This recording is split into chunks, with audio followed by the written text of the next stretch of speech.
Hello student, इस video के अंदर हम चैप्टर नंबर 6 का एक और पॉइंट डिस्कस करने जा रहे हैं। 6.1 हमने कंप्लीट कर लिया है। 6.1 का 17 और 18 MCQ है जो आपको सॉल्व करना है और सॉल्व करके फिर मुझे आप सेंड कर देना।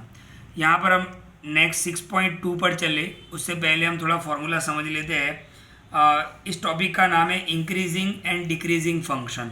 ओके, तो फंक्शन इंक्रीजिंग कब होगा और डिक्रीजिंग कब होगा ये जानने के लिए आपको डिफ्रेंशिएशन करना पड़ेगा, राइट। तो जो भी फंक्शन आपको दिया हुआ है, जैसे आप समझ लोगे एफ डैश एक्स, मान लो कि आपको कोई फंक्शन दिया हुआ है तो उस फंक्शन का आप डिफ्रेंशिएशन करोगे और उसका आंसर अगर ग्रेटर देन 0 आ रहा है यानी पॉजिटिव आंसर आ रहा है तो वो फंक्शन क्या होगा, इंक्रीजिंग होगा।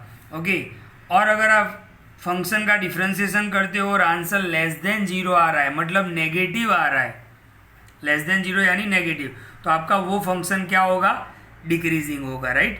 तो सीधी बात है कि इंक्रीजिंग और डिक्रीजिंग चेक करने के लिए आपको डेरिवेटिव लेना है, फर्स्ट टाइम डिफ्रेंशिएशन करना है। फर्स्ट टाइम डिफ्रेंशिएशन करने से अगर ग्रेटर देन 0 यानी पॉजिटिव आपका आंसर आ गया तो वो फंक्शन इंक्रीजिंग होगा, और अगर F dash x less than 0 आया मतलब आंसर अगर आपका नेगेटिव होता है, 0 से कम होता है, तो वो फंक्शन डिक्रीजिंग होगा, राइट। यहाँ पर ग्राफ के पॉइंट ऑफ व्यू से देखें तो मान लो कि यहाँ पर हमें ग्राफ से तो सॉल्व नहीं करना है, लेकिन आपको मैं आपकी टेक्स्ट बुक में दिया हुआ इसलिए समझा रहा हूँ कि अगर आपको ग्राफ इस टाइप का मिल रहा है कि ऊपर की तरफ जा रहा है फिर थोड़ा नीचे फिर ऊपर की तरफ जा रहा है, तो इस टाइप का फंक्शन क्या होगा, इंक्रीजिंग होगा।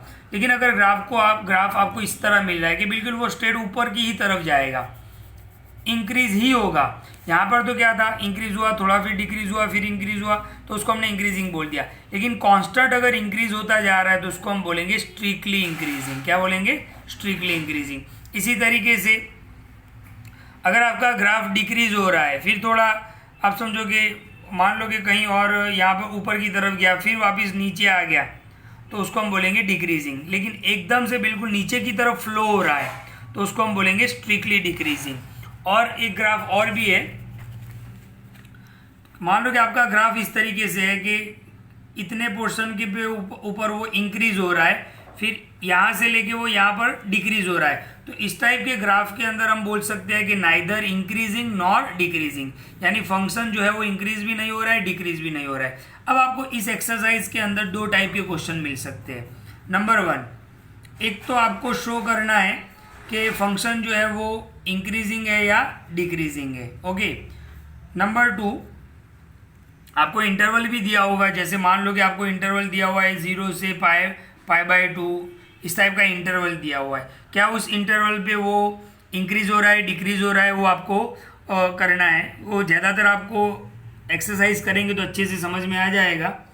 सेकेंड टाइप जो है उसमें आपको ये बताना है कि मान लो कि जैसे ये ग्राफ है तो यहाँ से यहाँ तक कौन से इंटरवल पे इंक्रीज हो रहा है। ओके, पहले टाइप में आपको इंटरवल दिया होगा, ओके, तो सिर्फ आपको शो करना है कि इंक्रीज हो रहा है या डिक्रीज हो रहा है। सेकंड में आपको क्या करना है, अगर इंक्रीज हो रहा है तो कौन से इंटरवल पे इंक्रीज हो रहा है और डिक्रीज हो रहा है तो कौन से इंटरवल पे डिक्रीज हो रहा है, ये आपको बताना है। तो मतलब इन शॉर्ट आपको दिमाग में इतना रखना है कि डिफ्रेंशिएशन करना है।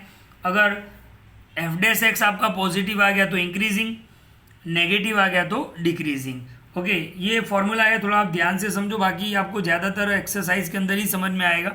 तो नेक्स्ट वीडियो के अंदर हम 6.2 को स्टार्ट करेंगे।